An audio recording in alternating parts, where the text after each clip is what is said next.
जय गुरु जी संगत जी। वीडियो को लाइक कीजिए, चैनल को सब्सक्राइब कीजिए और बेल आइकन को प्रेस कर दीजिए ताकि आपको लेटेस्ट वीडियो की जानकारी अच्छे से मिल सके। जय गुरु जी संगत जी। गुरु जी का अनंतम अनंतम शुक्राना। गुरु जी के श्री चरणों में कोटि कोटि प्रणाम और गुरु जी की प्यारी प्यारी संगत को जय गुरु जी। संगत जी, आज का सत्संग बहुत ही खास, बहुत ही अद्भुत और बहुत ही सुंदर सत्संग है। आज हम गुरु जी की एक ओल्ड संगत है, एक पुरानी संगत है, डॉक्टर शालिनी आंटी, उनका सत्संग सुनेंगे। आप सभी से रिक्वेस्ट है, सत्संग पूरा सुने और अंत तक सुने और सत्संग के हर एक शब्द से आपको जरूर ब्लेसिंग्स मिलेंगी। तो चलिए संगत जी, आंटी का सत्संग शुरू करते हैं। जय गुरु जी। सभी संगत को जय गुरु जी। संगत जी, मेरी जर्नी शुरू हुई थी गुरु जी के साथ 1982 में। मैं बहुत छोटी थी, उस टाइम स्कूल में पढ़ती होती थी। जब हम गुरु जी से मिले तब गुरु जी वैसे नहीं थे जैसा कि आज आप लोग जानते हैं। गुरु जी सफारी सूट पहनते थे, पैंट शर्ट पहनते थे और बाल भी थे उस टाइम गुरु जी के थोड़े थोड़े। He was very lean and thin and he was a lecturer. वो प्रोफेसर थे इकोनॉमिक्स के जलंधर में। वो जलंधर में पढ़ाते थे। गुरु जी ना व्हाइट शूज पहना करते थे, तो हम अक्सर गुरु जी से मजाक किया करते थे कि गुरु जी व्हाइट शूज मत पहना करिए सफारी के साथ। सफारी के साथ व्हाइट शूज अच्छे नहीं लगते। गुरु जी आप जितेंद्र टाइप लगते हो। तो गुरु जी हंस देते थे कि अच्छा नहीं लगता, अच्छा तो चल फिर आगे ते नहीं पाऊंगा, दूजा पाऊंगा एदे नाल। संगत जी, जो आज हम सबको पता है कि गुरु जी क्या है, तो इस तरह हम गुरु जी के साथ हंसी मजाक किया करते थे, क्योंकि तब हमें पता नहीं होता था ना कि गुरु जी क्या है। जो आज हम सबको पता है कि वो क्या है, अगर हमें पता होता तो हमारी हिम्मत ही नहीं होती उनसे कुछ कहने की, उनकी तरफ आंख भी ऊपर उठाकर देखने की। लेकिन उस समय बचपना था, उस टाइम एक्चुअली गुरु जी के बारे में कुछ भी पता नहीं था। सच कहे तो संगत जी, हमें लगता है कि गुरु जी ने हमारा सबसे बड़ा टेस्ट लिया है, क्योंकि साक्षात हमारे साथ हमारे जैसे ह्यूमन फॉर्म में बैठकर हमें क्या चीज सिखाना चाहते थे, हम उनसे क्या सीखे क्या नहीं सीखे, वो तो गुरुजी ही जानते हैं। लेकिन हाँ, गलतियां हम लोगों से बहुत बहुत बहुत हुई हैं, क्योंकि साक्षात बैठे होते हैं तो हमें पहचानने में भूल हो जाती है। सो एनीवे संगत जी, मैं उस टाइम बहुत छोटी थी, 7th क्लास में थी और मेरे डैड स्कूल से मुझे लेने आए। तो उस टाइम हम कपूरथला में रहते थे and my dad was a police officer. तो मेरी पूरी फैमिली कपूरथला में रहती थी, मैं जलंधर में पढ़ती थी, तो मुझे लेने आए थे जलंधर। संगत जी, उस टाइम मेरी एग्जाम खत्म हुई थी और हमारे पास काफी समय था और उस समय टेररिज्म काफी अपनी चरम सीमा पे था। बड़ी मुश्किल होती पुलिस वालों के लिए और उनके बच्चों के लिए। खैर एनीवे, हमारे पास टाइम था, समय था, तो डैड ने कहा कि चलो गुरुजी के घर मिलाते हैं। उस टाइम गुरुजी जलंधर रहते थे, बड़ा छोटा सा घर था उनका। तो हम गए गुरुजी के घर पे। बहुत छोटा सा घर था, एक बेड रखा हुआ था, 1-2 चेयर्स रखी हुई थी, बस बाकी और कुछ नहीं था। तो हम गए वहां पर और गुरुजी तो डैड के साथ बैठकर बातचीत करने लगे और मैं तो छोटी थी और वैसे भी बच्चा कितनी देर तक बैठेगा वहां पर। इट वॉज वेरी बोरिंग कि गुरुजी और डैड की बातें सुनना। तो मैं इधर उधर घूमती जा रही थी, उनका घर देख रही थी कि कहाँ पर क्या है। अच्छा, उस टाइम पर भी गुरुजी के घर पे कोई ना कोई खाना बना करके छोड़ जाते थे। मैं ऐसे घूम रही थी और मैं उनके किचन में गई। वहां पर ज्यादा कुछ सामान था नहीं, क्योंकि कोई ना कोई खाना बनाकर चला ही जाता था। तो वहां मैंने एक डिब्बा देखा, वहां पर रोटियां रखी हुई थी और मैंने उन रोटियों को गिना, क्योंकि मुझे बहुत भूख लग रही थी। तो मैंने रोटियां गिनी, लगभग कोई 4 या 5 होगी और एक कटोरी में साग रखा हुआ था। अब मुझे उस टाइम भूख तो बहुत लग रही थी, बट यस ऑफ कोर्स कि मैंने उसमें से कुछ खाया नहीं। I do not dare that much,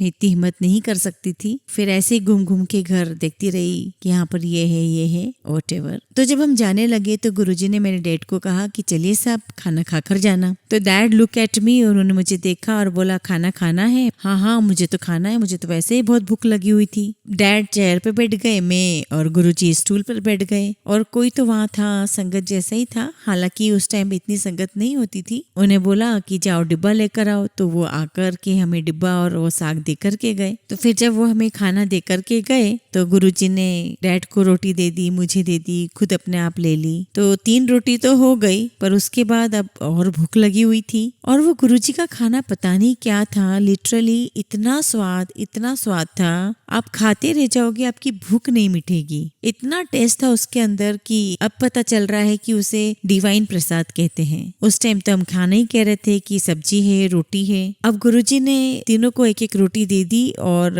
मुझे पता था कि 5 ही रोटी है, भूख तो और लगी हुई थी। गुरुजी ने मुझे देखा और पूछा कि और लेनी है। अब संगत जी किसी के घर गए हैं और पता ही होता है कि किसी को क्यों परेशान करना, क्यों शर्मिंदगी देना किसी को। तो मुझे तो पता ही था कि ज्यादा रोटी है नहीं। मैंने कहा गुरुजी नहीं मुझे नहीं चाहिए। तो गुरुजी मुझे बोलते नहीं नहीं ले ले, मेरी तरफ देखते हैं और बोलते भूख लगी है। तो मैंने कहा नहीं गुरुजी ठीक है। तो गुरुजी बोले नहीं ले ले, एक ले ले। गरम गरम रोटी मुझे दे दी एंड आई वाज शॉक्ड कि लिटरली मैंने अपने हाथों से काउंट की थी 5 रोटी। चूंकि डैड को तो कुछ पता ही नहीं था, मुझे पता था कि क्या हो रहा है, क्योंकि एक उन्होंने ले ली और एक मुझे दे दी और एक डैड को दे दी। तो 5 रोटी में से 6 रोटी कैसे हो गई, ये मुझे सब समझ में आ रहा था, लेकिन डैड को कुछ भी पता नहीं था। तो मैंने सोचा I just give the benefit of doubt कि हो सकता है 6 की बजाय मैंने 5 गिन ली हो। और जब डैड से एक और बार पूछा गया कि एक रोटी और, तो डैड से तो ना कहा ही नहीं गया। वो खाना ही, वो डिवाइन प्रसाद ही इतना टेस्टी था। संगत जी ऐसी भूख जिंदगी में हमें कभी ना लगी जैसी उस टाइम लग रही थी। और डैड ने कहा कि हाँ गुरुजी एक और इतनी गर्मा गर्म रोटी डैड को दी और गर्मा गर्म साग। आप देखिए कि एक छोटा सा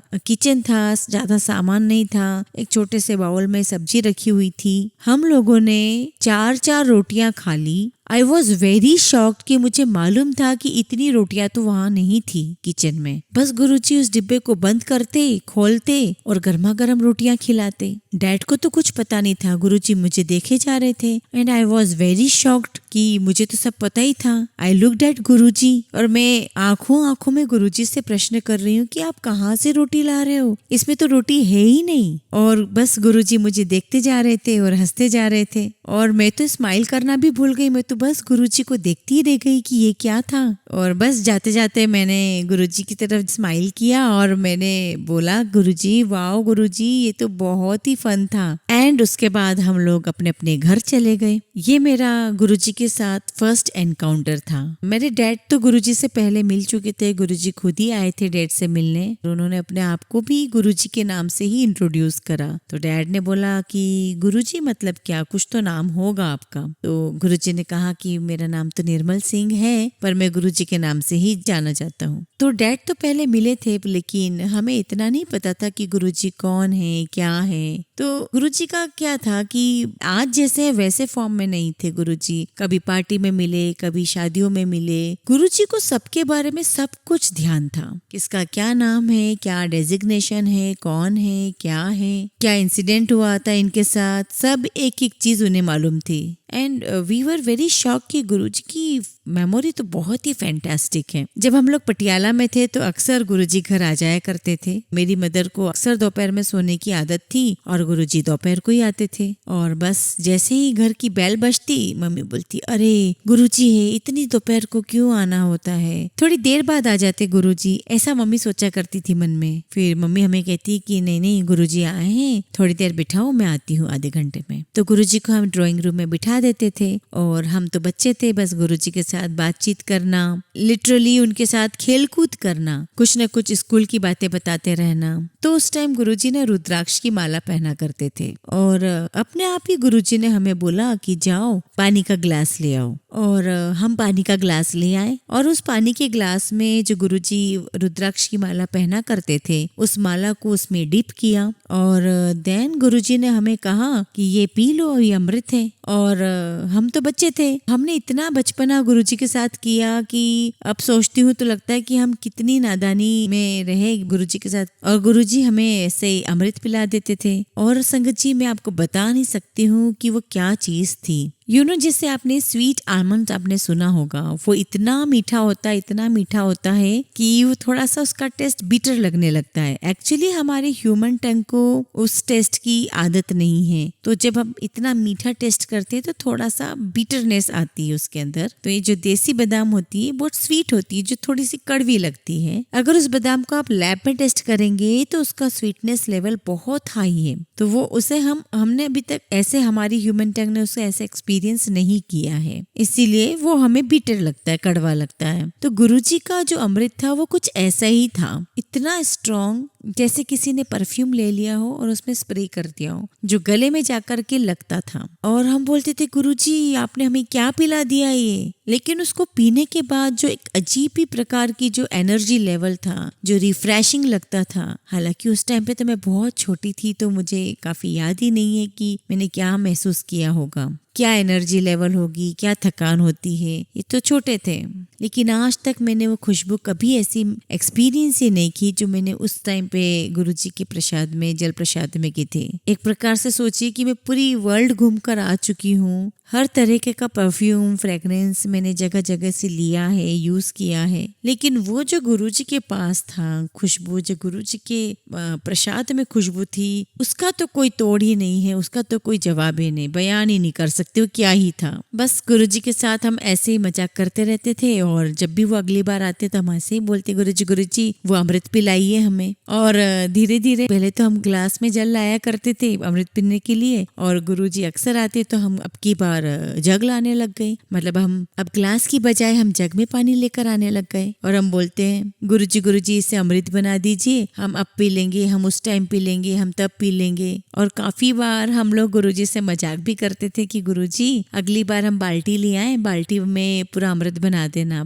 तो ये ऐसी इस प्रकार की हम हरकतें करते थे गुरुजी के साथ। अब आप ये देखिए कि गुरुजी बच्चों के साथ बचपना भी करते थे और बड़ों के साथ बड़ों जैसा व्यवहार करते थे, और जो सबसे ज्यादा गरीब है उस पे बहुत सारी रहमतें करनी, और जो अमीर है उसको उस तरीके की बात सिखानी। एक्चुअली हम लोग समझ नहीं सके उस टाइम पे कि गुरुजी में कितना वास्ट है, गुरुजी कितने अंदर से उनका दिल कितना बड़ा है। क्योंकि कारण ये था कि गुरुजी ह्यूमन फॉर्म में थे, और ह्यूमन फॉर्म में होने के कारण गुरुजी हमें तो हमारे जैसे ही लगे। हाँ भाई गुरुजी ने ये कर दिया, बस गुरुजी की बात माननी है, बस इतना ही। एक और मैं अपना इंसिडेंट आपके साथ शेयर करना चाहती हूँ। जैसा कि मैंने बताया कि मेरे डैड पुलिस ऑफिसर थे, और उस टाइम पे टेररिज्म भी अपने पीक पर था। तो फैमिलीज भी बहुत डेंजर में थी, क्योंकि हिट लिस्ट में तो थे और परिवार को भी डर था, डेंजर था। तो एक दिन क्या हुआ, शाम का टाइम था, 7, 7:30 बज रहे होंगे। तो वो टाइम गुरुजी कभी भी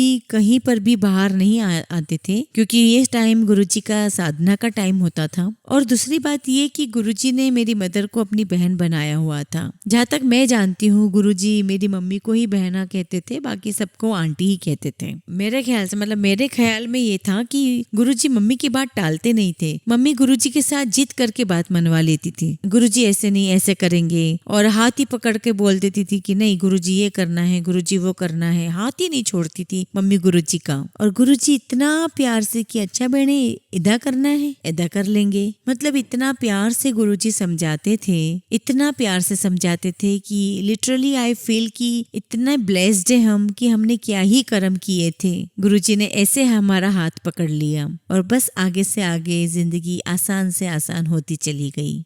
अगर आसान नहीं भी है और मुश्किलें भी हैं तो गुरुजी बड़ी आसानी से उसमें से निकाल देते थे। गुरुजी अपने आप ही हमारी एग्जाम लेते, अपने आप ही आंसर भी बताते, अपने आप ही लिखवाते, और अपने आप ही हाई ग्रेड देकर वापस निकाल देते थे। तो बस गुरुजी का एक बार हाथ पकड़ लिया तो बस तर गए। ये मैंने अपने एक्सपीरियंस से सीखा। तो कमिंग टू द बैक, उस टाइम शाम का समय था, 7, 7:30 बज रहे होंगे, और उस टाइम गुरुजी कहीं जाते नहीं थे। और 7, 7:30 बजे गुरुजी हमारे घर पर आए, और मेरी मदर का तो खुशी का ठिकाना ही नहीं कोई कि अरे गुरुजी आ गए घर। उस टाइम गुरुजी की संगत भी थोड़ी थोड़ी बढ़ रही थी। हमें भी लगता कि नहीं भाई गुरुजी में कुछ तो बात है कि लोग इतने सारे लोग मानने लग गए। और हम तो गुरुजी को हमारे गुरुजी कहते थे।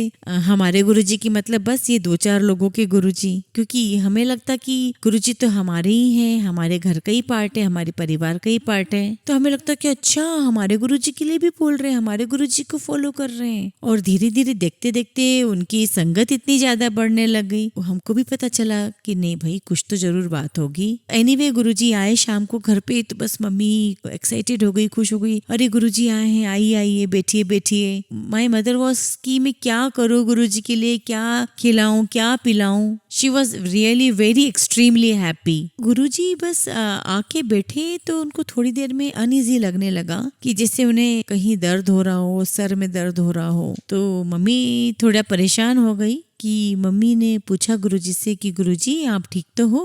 गुरुजी ने बोला हाँ हाँ मैं सब ठीक हूँ। और मम्मी तो खाने पिलाने में लग गई कि गुरुजी मैं आपके लिए ये बनाती हूँ, मैं वो लाती हूँ। और गुरुजी धीरे धीरे ज्यादा पेन में आने लग गए, इतने ज्यादा दर्द में आने लग गए धीरे धीरे, हालांकि जैसे चीख ही मारने वाले हो ऐसा हो गया था दर्द। और ओहो आय हाय ऐसे वो बोलने लगे और गुरुजी के तो निशान पड़ने लग गए थे। उस टाइम पर गुरुजी पूरे क्लीन शेव्ड हो गए थे और गुरुजी इतने दमकते इतने चमकते थे कि अगर उनकी बॉडी पे कुछ भी हो जाए तो दूर से दिखाई देने लगता था। तो बैठे बैठे वहां पर गुरुजी को नीला पड़ने लगा, कभी सिर में कभी गर्दन में, और पूरे पेन में है गुरुजी कि ओहो हाय हाय बड़ा दर्द है, यहाँ दर्द, ऐसे करा भी रहे थे। और आई वॉज वेरी सरप्राइज कि गुरुजी को क्या हो रहा है। मेरी मदर भी परेशान की गुरुजी को क्या हो रहा है। एंड आई थिंक उस टाइम पे डैड घर पर नहीं थे, मैं थी, मम्मी थी और मेरी सिस्टर थी घर पे। तो इतने दर्द में इतने पेन में गुरुजी ने मेरे ब्रदर के बारे में पूछा मेरी मदर से कि वो कहाँ है।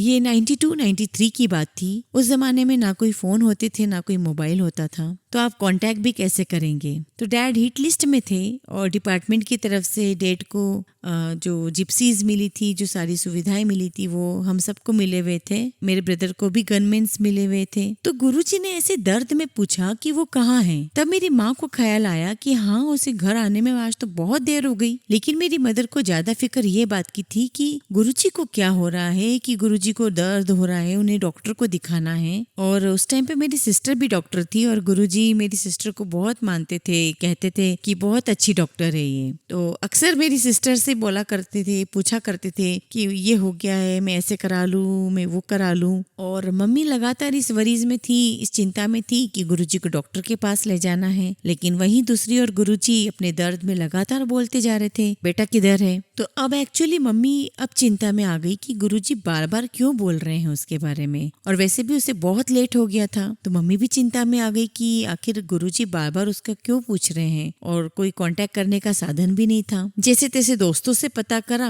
तो पता चला कि आज कॉलेज में लेट क्लासेस थी। कॉलेज में कांटेक्ट किया तो वहां से पता चला कि हाँ भाई लेट क्लासेस तो थी। अब मम्मी को चिंता सताने लगी कि लेट क्लासेस हो गई तो अब कहाँ चला गया, अभी तक घर नहीं आया। तो बस उस टाइम पे डैड घर पर आए ही थे और जब उन्हें सब पता चला तो उनके पास वायरलेस था। तो जब वायरलेस पे उन्होंने मैसेज देने की कोशिश की पर वो हो नहीं पा रहा था, और जो भाई के पास गनमैन थे उनसे वायरलेस पे कांटेक्ट करने की कोशिश कर रहे थे डैड, और वो कोई रिप्लाई नहीं कर रहे थे। तब तो ऐसा लगने लगा, कंफर्म हो गया कि कुछ तो हुआ है कि वो लोग कोई कांटेक्ट क्यों नहीं कर रहे हैं, फोन क्यों नहीं उठा रहे हैं या वायरलेस पे जवाब क्यों नहीं दे रहे हैं। और गुरुजी बार बार कहे जा रहे हैं कि जाओ उसे ले आओ, जाओ उसे ले आओ। और अब तो सब पैनिक हो गए कि उसे क्या हुआ होगा। और तो और ये सबने सोचा कि उसे छोड़ो परे कि अभी गुरुजी को क्या हो रहा है, गुरुजी को इतना दर्द क्यों है। और क्योंकि गुरुजी को तो जगह जगह पर ब्लैक और ब्लू कलर के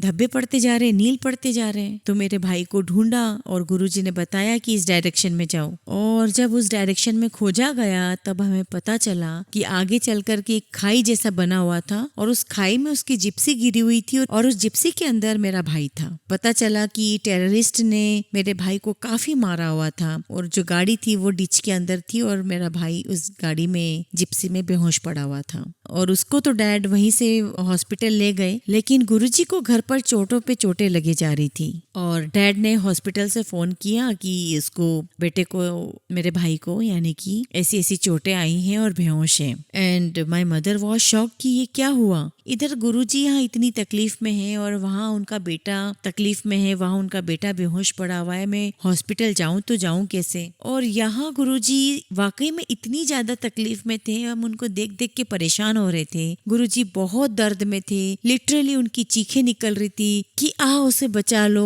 और ऐसे दर्द भरी आवाजें निकल रही थी गुरुजी की। और देखते ही देखते गुरुजी एकदम ठीक हो गए। गुरुजी वॉज फाइन और उन्होंने मेरी मदर को कहा कि जा सब ठीक है, तू अपना काम कर। गुरुजी ने ये नहीं कहा कि हॉस्पिटल जा, गुरुजी ने कहा कि बस जा अपना काम कर, सब कुछ ठीक हो जाएगा। और फिर इसके बाद गुरुजी चले गए और उसके बाद मम्मी हॉस्पिटल गए। और संगत जी आप यकीन नहीं करोगे कि जहाँ जहाँ मेरे ब्रदर को चोटों के निशान थे वहाँ वहाँ उस जगह पर गुरुजी ने सारा दर्द सारी तकलीफ झेल ली थी। इतना पेन मेरे ब्रदर की वजह से गुरुजी ने अपने ऊपर सहा। हालांकि उसे चोटें तो आई थी, लेकिन जितना दर्द, जितने पेन में गुरुजी थे, उसको देखकर नहीं लग रहा था कि वो उतने दर्द और पेन में था। He was very fine. उसने कहा कि हाँ, थोड़ा बहुत दर्द हो रहा है, I am okay. I was very shock कि कैसे गुरुजी हम सबके सारे दर्द, हम सबकी सारी तकलीफें अपने ऊपर लेकर के अपने संगत के लिए जान देते हैं, हम लोगों को खुशियां देते हैं। क्योंकि संगत जी, कौन ही ऐसा होगा, कौन ही ऐसा गुरु होगा जो अपने भक्तों की तकलीफें अपने ऊपर लेता होगा। एक माँ बाप ही है जो भगवान से अपने बच्चे की तकलीफें मांगते हैं, लेकिन एक पल ऐसा भी आएगा, एक पल ऐसा भी आता है जब शायद माँ बाप भी हिचकिचा जाए, एक माँ बाप के भी पैर जो है डगमगा जाए। लेकिन गुरुजी बिल्कुल अलग थे, गुरुजी बिल्कुल अलग हैं। वो सारी तकलीफें, सारा दर्द अपने ऊपर बिना हिचकिचाहट के, बिना किसी उफ के वो अपने ऊपर ले लेते हैं। संगत जी, बस इतना ही कहेंगे कि हमारे कर्म ऐसे हैं, ऐसे हमारे कर्म थे कि गुरुजी ने एक एक पल हमारा तरवा दिया। बस मैं इतना ही कह सकती हूँ कि गुरुजी एक एक संगत का, एक एक संगत का ध्यान रखते हैं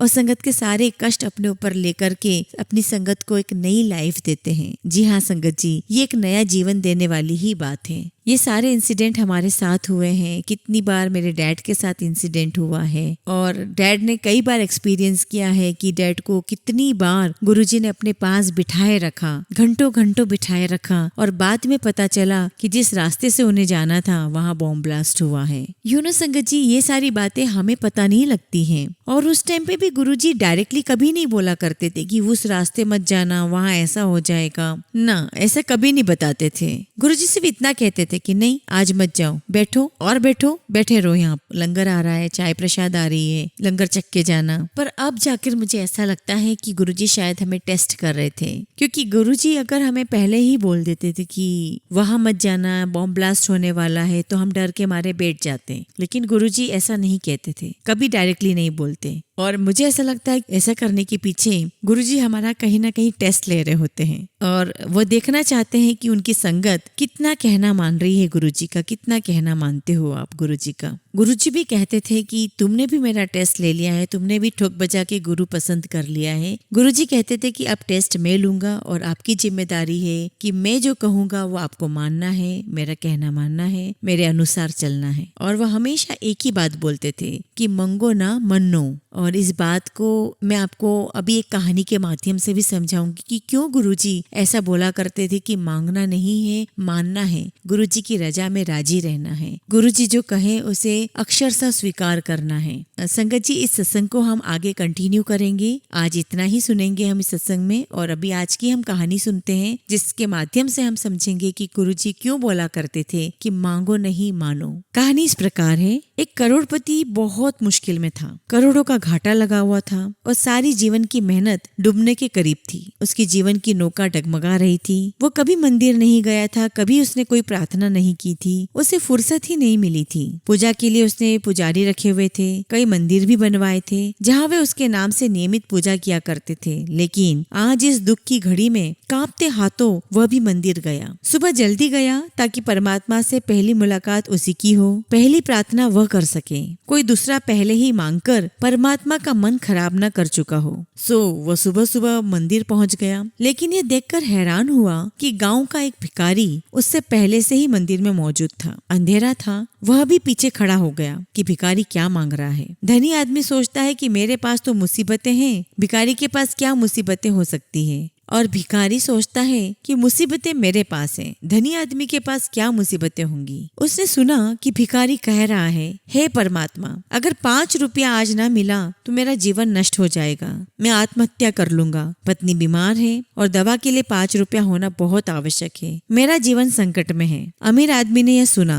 लेकिन वह भिखारी बंद ही नहीं हो रहा है, कहे जा रहा है और प्रार्थना करते ही जा रहा है। तो उस अमीर आदमी ने झल्ला कर अपने जेब से 5 रुपए निकाल कर उस भिखारी को दिए और कहा, जा ये ले जा 5 रुपए और जा जल्दी यहाँ से। अब वो परमात्मा से मुखातिब हुआ और बोला, प्रभु अब आप ध्यान मेरी तरफ दें, इस भिखारी की तो यही आदत है। दरअसल मुझे 5 करोड़ रुपए की जरूरत है, भगवान मुस्कुरा उठे, बोले, एक छोटे भिखारी से तो तूने मुझे छुटकारा दिला दिया, लेकिन तुझसे छुटकारा पाने के लिए तो मुझको तुझसे भी बड़ा भिखारी ढूंढना पड़ेगा। तुम सब लोग यहाँ कुछ न कुछ मांगने ही आते हो, कभी मेरी जरूरत का भी ख्याल आया है? धनी आदमी आश्चर्यचकित हुआ, बोला, प्रभु आपको क्या चाहिए? भगवान बोले, प्रेम। मैं भाव का भूखा हूँ, मुझे निस्वार्थ प्रेम व समर्पित भक्त प्रिय है। कभी इस भाव से मुझ तक आओ, फिर तुम्हें कुछ मांगने की आवश्यकता ही नहीं पड़ेगी। इसलिए संगत जी, गुरु जी को तो सिर्फ हम भक्तों की भक्ति ही चाहिए। यह भक्ति तो गुरु जी के प्रति परम प्रेम के रूप में होगी।